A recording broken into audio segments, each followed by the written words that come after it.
Saludos a todos. En esta sesión del seminario de lectura vamos a leer un magnífico texto de Erasmo de Rotterdam. Pertenece a sus adagios y es el adagio número 2201, ¿vale? En este texto, Erasmo va a hacer un elogio de la figura de Sócrates, utilizando además un tema que no es original suyo, sino que está retomado de los propios textos de Platón. En el banquete eh, Platón pone en boca de Alcibíades un discurso elogioso de Sócrates comparándolo con un sileno. Ese es más o menos el leitmotiv que va a seguir también Erasmo en este texto, ¿vale? En el primer párrafo, ya lo vemos en pantalla, va a hacer una explicación del sentido de esta expresión, los silenos de Alcibíades, y va a dar dos sentidos. Simplemente antes de empezar la lectura me gustaría comentar que Sileno es el nombre de un dios rural de la tradición grecolatina que era del ámbito de los bosques, de la música, de la embriaguez y solía acompañar al dios Dioniso en sus correrías por los bosques. Bueno, sin más podemos ya comenzar la lectura y dice así. Los silenos de Alcibíades, Seleno y Alcibiadu, parecen haberse convertido en un proverbio entre los eruditos. En efecto, se registran como tales en las colecciones griegas. Esta expresión, los silenos de Alcibíades, se recogen entre los coleccionistas de proverbios griegos como un proverbio. ¿Pero qué significa? Eso nos lo va a decir en la siguiente línea, dándonos dos sentidos de la expresión.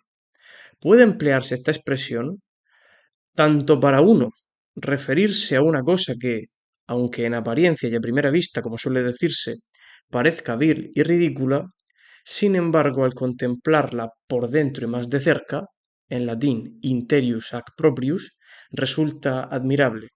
¿Vale? Este es el primer sentido de re, es decir, referido a una cosa. Pero también existe un sentido referido al hombre, de homine, como también para dos referirse a un hombre que por su porte y semblante muestra mucho menos de lo que en realidad encierra en su espíritu. Ambos sentidos confluyen en una misma idea, en la idea de que no podemos quedarnos en la superficie de las cosas porque hay tanto cosas como personas que pueden dar una apariencia, pero luego mm, tener una interioridad más profunda. Bueno, pues podríamos poner, yo que sé, el ejemplo del abuelo de Heidi, que en apariencia era un hombre severo, rústico, pero que conforme va conociéndosele, pues se aparece pues un señor entrañable y amable, digno de amor. Vale, podemos continuar con la lectura en el párrafo segundo. Dicen en efecto que los silenos eran ciertas figuritas talladas y construidas de tal modo que podían abrirse y desplegarse. A mí me gusta asemejar los silenos estos a figuritas con las matrioscas rusas, pero en lugar de tener infinitos cajones, pues tienen solo uno. Son unas figuras que pueden abrirse y dentro tener otra figura distinta. Cerradas, dice Erasmo, ofrecían la figura ridícula y monstruosa de un flautista. Seguramente esa figura sería Sileno o un sátiro. Pero una vez abiertas, revelaban de pronto la imagen de una divinidad, de manera que el gracioso artificio del escultor hacía más agradable el engaño.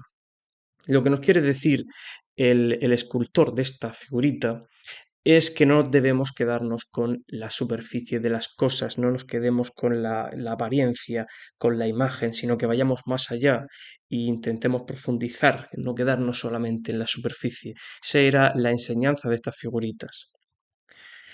Pero Erasmo lo va a tomar este tema para hablar de Sócrates.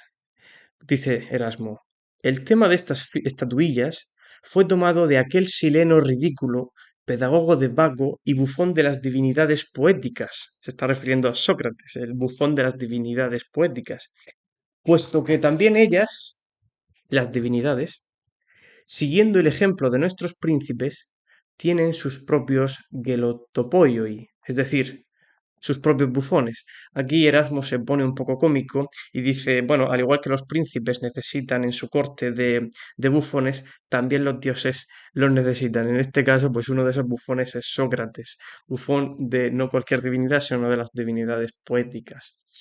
Sale el Erasmo gracioso. Así, Alcibíades, en el banquete de Platón, queriendo pronunciar un discurso elogioso de Sócrates, lo asemeja a estos silenos, puesto que también él era muy diferente para quien lo observaba de cerca de lo que aparentaba por su aspecto exterior. Aquí Erasmo nos está diciendo, ojo, cuidado, que Sócrates no es lo que parece a primera vista. Sócrates es mucho más, ¿vale? Y simplemente como curiosidad, esta semejanza de las representaciones de Sileno y de algunos sátiros con Sócrates es muy frecuente en las pinturas y en las esculturas de los antiguos romanos. Si, por ejemplo, vais y visitáis las villas de la Villa de los Misterios o la Villa de la Fontana Piccola, veréis representaciones muy semejantes a Sócrates. En la Villa de los Misterios, en el gran atrio en el que bueno, en la estancia en el que están las figuras de la iniciación a los misterios páquicos, aparece un sileno que es clavadito a Sócrates. Y en la villa de la Fontana Pícola, de la fuente pequeña, en la boca de esa misma fuente, de esa villa, hay una representación de una cara grotesca que es una deformación de la cara de Sócrates también. Vale, o sea que este tema no es nuevo. Continuamos con la lectura. Si alguien lo hubiera juzgado por la superficie, a Sócrates, como suele decirse, no habría dado ni un as por él. Esto tiene sentido porque sabemos que sus propios conciudadanos no dieron ni un as con él, por él, y lo condenaron a la pena de muerte, bebiendo la cicuta. Fue, ya sabéis, un jurado popular el que condenó a Sócrates. Tampoco da un as por él Nietzsche en un texto que más adelante leeremos y que es también muy interesante, porque es el tema de los silenos aplicado a Sócrates, pero a la inversa de cómo lo hace Erasmo. Su rostro era rústico, su mirada taurina, su nariz chata y llena de mucosidades. Lo habrías tomado por un bufón cualquiera, impertinente y estúpido.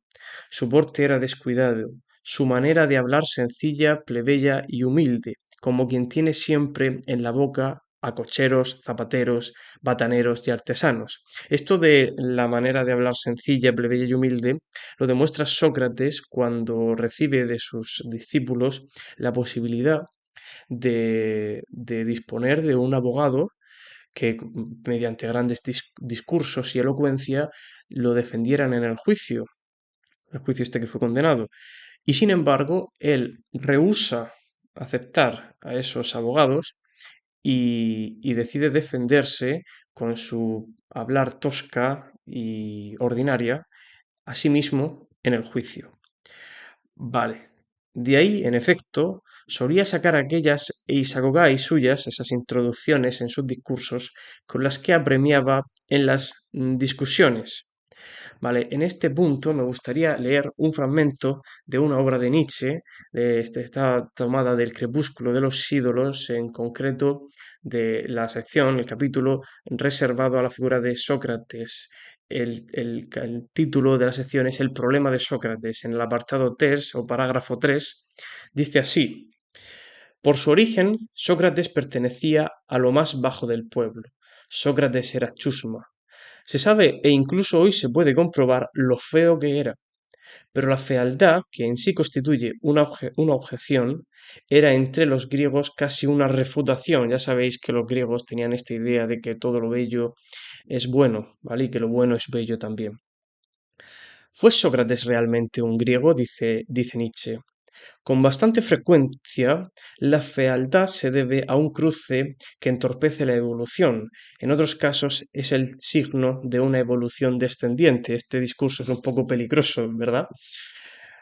Los antropólogos, sigue Nietzsche, que se dedican a la criminología nos dicen que el criminal típico es feo, monstruo de aspecto, monstruo de alma. Eh, Esto nos conduce a la idea, a la pseudociencia de la frenología, la idea de que a partir de los rasgos físicos de una persona se puede valorar su calidad moral, ética, su inteligencia. Esto es una pseudociencia totalmente refutada, pero que en la época de Nietzsche estaba en auge. Entonces aquí lo que está intentando hacer Nietzsche es, a partir del aspecto físico de Sócrates, deducir rasgos de su personalidad. Continúa Nietzsche. Ahora bien, el criminal es un decadente, como también acusa a Sócrates de ser un decadente. ¿Era Sócrates un criminal típico? Esto al menos no iría en contra de aquel conocido juicio de un fisonomista que tanto extrañó a los amigos de Sócrates. Un extranjero le dijo a Sócrates directamente que era un monstruo en cuyo interior se escondían todos los vicios y todas las malas inclinaciones, ni más ni menos. Y Sócrates se limitó a comentar: «Qué bien me conoce este señor». Y concluimos esta lectura con una sección del parágrafo 4. Dice así: «Todo era en él exagerado, bufo y caricaturesco, al mismo tiempo que oculto, lleno de segundas intenciones, subterráneo». También Nietzsche piensa que Sócrates no es lo que parece, pero en este caso para mal. Vale, continuamos la lectura. Después de haber leído este fragmento en el que Nietzsche nos dice, bueno, pues que algo así como que la fealdad en Nietzsche, en Sócrates, no es un dato menor, un aspecto secundario, sino que es constitutivo, es fundamental, es un signo de su decadencia. Bueno, continúa Erasmo. Su fortuna era escasa, su mujer tal que ni el más miserable carbonero habría podido soportarla. Referente a esto hay muy numerosas anécdotas. Se sabe del proverbial mal humor y mala leche de Jantipa, la esposa de Sócrates.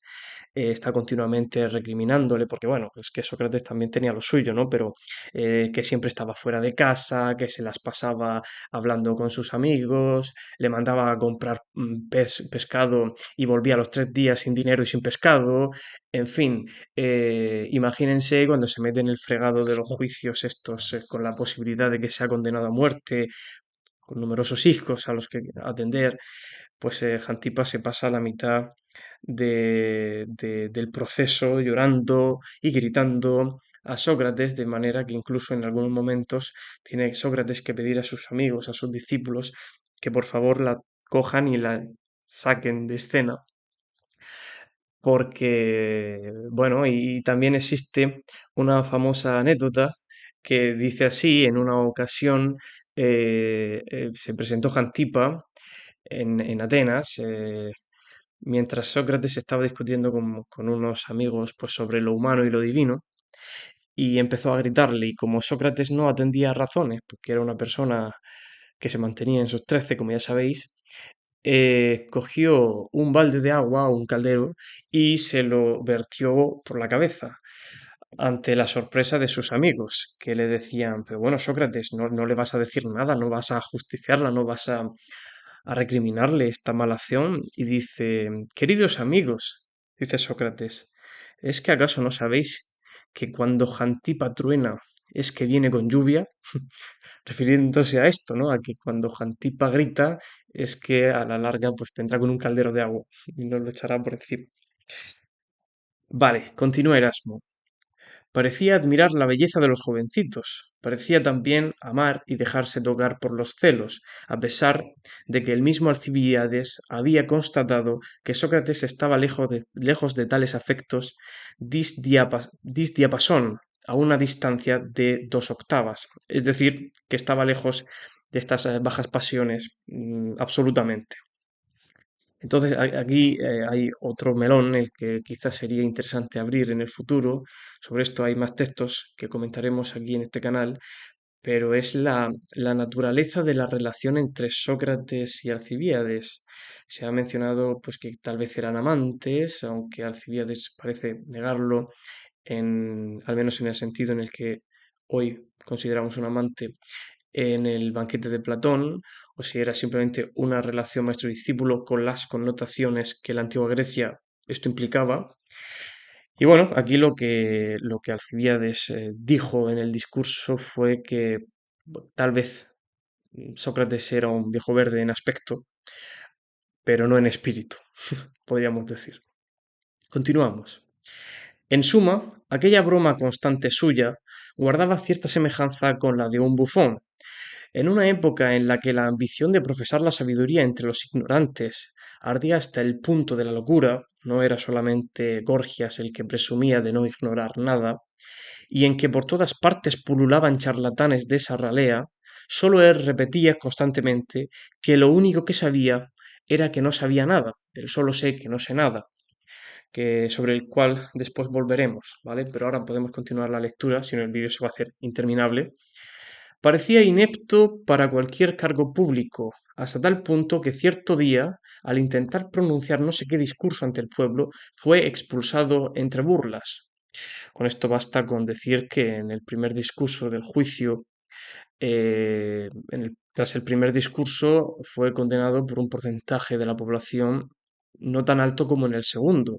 Cuando fue escuchado Sócrates por segunda vez y viendo que no se retractaba de sus exigencias iniciales, unas exigencias de máximos, pues fue condenado pues casi por el doble más de personas que le condenaron en la primera votación. Y sin embargo, si hubieras abierto ese sileno tan ridículo, habrías encontrado sin duda más a una divinidad que a un hombre. Ahora aquí en este punto Erasmo va a abrirnos a ese sileno, esa figura de Sócrates y va a mostrarnos el interior. Bueno, abrámoslo. Un alma inmensa, elevada y verdaderamente filosófica, despreciadora de todas aquellas cosas por las que los demás mortales corren, navegan, sudan, litigan y guerrean, superior a toda injuria y sobre la cual la fortuna no tenía absolutamente ningún poder, tan ajena al miedo que despreció incluso a la muerte, temida por todos, y bebió la cicuta con el mismo semblante con el que solía beber el vino. Y aún moribundo, por el efecto de la cicuta, todavía bromeaba con Fedón, saben, como si no le diera importancia a la muerte, recordándole que pagara un gallo a Esculapio por haber cumplido su voto, como si al tomar aquel veneno sintiera ya el beneficio de la curación y liberarse el alma del cuerpo, lugar de donde brotan y donde habitan todas las enfermedades. Esta escena es bastante conocida. Las últimas palabras de Sócrates fueron estas. Fedón recuerda que les debemos un gallo a Esculapio. Em, Esculapio era el dios de la medicina y el hecho de que Sócrates le debiera un gallo en sacrificio significaba que él había pedido en voto su curación y que Sócrates interpretaba que con su muerte estaba curando el alma de una enfermedad muy grave, que es el cuerpo. Entonces, con esta separación del alma del cuerpo, quedaba saldada la deuda, esa petición al dios de la medicina por haber salvado su alma, ya digo, de esta enfermedad. Es curioso cómo en la antigua Grecia había un juego de palabras, soma sema, que significaba que el cuerpo es algo así como la sepultura del alma, una cárcel del alma, y se jugaba con esta semejanza de las palabras cuerpo, soma, y sepultura o lápida, sema en griego. Vale, continuamos con la lectura, ya nos queda poco. Este es el último párrafo del adagio y luego vamos a leer otro fragmento de otro texto de Erasmo. Por eso, no sin razón, en una época en que todo estaba lleno de sofistas, este bufón fue proclamado el único sabio por el oráculo, juzgando más sabio a quien nada sabía que a aquellos que proclamaban saberlo todo. Más aún, precisamente por eso fue considerado más sabio que todos los demás, porque él era el único, entre todos, que no sabía nada. Esta escena es relatada en la Apología de Sócrates y dice básicamente que en determinado momento el oráculo de Delfos determinó que el más sabio de los hombres era Sócrates. El primer sorprendido fue él, que a partir de ese momento comenzó a investigar por qué el oráculo lo había declarado el más sabio de los hombres, siendo él una persona que no tenía grandes conocimientos. De manera que empezó a interrogar a los más sabios de la época y llegó a la conclusión de que él era el más sabio porque al menos él tenía conocimiento de sus limitaciones, él sabía que no sabía. En cambio, las personas que creen saber de todo y saberlo todo, em, tienen un obstáculo añadido a la hora de investigar, porque como ya saben todo lo que se puede saber, pues el estudio y la investigación es inútil y por lo tanto siempre permanecerán en esos dogmas, en esas creencias, en esos falsos conocimientos. Vale, y en este punto me gustaría pasar a otro fragmento, y aquí terminamos, del elogio de la locura de Erasmo, el capítulo 29, en el que se retoma esta misma idea de los silenos de Alcibíades. Dice así el fragmento. Es ante todo manifiesto que todas las cosas humanas, como los silenos de Alcibíades, tienen dos caras que difieren sobremanera entre sí, de modo que lo que exteriormente es la muerte viene a ser la vida si la miras adentro, según reza el dicho, y por el contrario lo que parece vida es muerte. Lo que es hermoso feo, lo opulento paupérrimo, lo infame glorioso, lo docto indocto, lo robusto flaco, lo gallardo innoble, lo alegre triste, lo próspero adverso, lo amigable enemigo, lo saludable nocivo. Y en suma veréis invertidas de súbito todas las cosas si abrís al sileno. ¿Cuál es la enseñanza de este texto? Dice básicamente que debemos profundizar, no quedarnos en la superficie de las cosas y no fiarnos de lo que nos dicen a primera vista las apariencias de las cosas. Si lo pensamos bien, esta es la tarea de la filosofía desde su origen, es decir, luchar contra todos los sistemas de imágenes que se nos pretenden imponer como la realidad. Ahí el mito de la caverna. No quedarnos con las sombras, con las imágenes de las cosas, sino tratar de ir a las cosas mismas. ¿Qué es lo real? ¿Vale? Esta lucha entre la apariencia y la realidad. ¿Y dónde hoy día podemos ver reflejada esta batalla entre la apariencia y la realidad? Pues en numerosos ámbitos, tanto en el ámbito de la política, los medios de comunicación, las redes sociales, sobre todo en los medios de comunicación existe la agenda SETI, que es básicamente eh, significa la prioridad que se le da en los medios de comunicación a las noticias y el estado de opinión que como consecuencia de estas prioridades se genera en el estado de opinión de la gente. También las redes sociales, pues, ¿qué les voy a decir? ¿No? Están llenas de falsas realidades, de vidas idílicas que no lo son tales. Se me viene a la memoria una escena de El Triángulo de la Tristeza, esa película de hace un año o dos, en el que hay una influencer muy famosa echando fotos a un plato de pasta y una persona que se sienta cerca de ella le dice, pero no te vas a comer la pasta. Dice, no, solamente es para echarle la foto y subirla a las redes sociales, pero yo cómo me voy a comer un plato así de pasta. En fin, debemos evitar comprar esas vidas en apariencia muy felices, mm, y entender que muchas veces detrás de esta apariencia de felicidad lo que hay no son más que vidas vacías. Bien, pues muchas gracias por su atención y seguiremos subiendo vídeos haciendo análisis de textos filosóficos. Muchas gracias.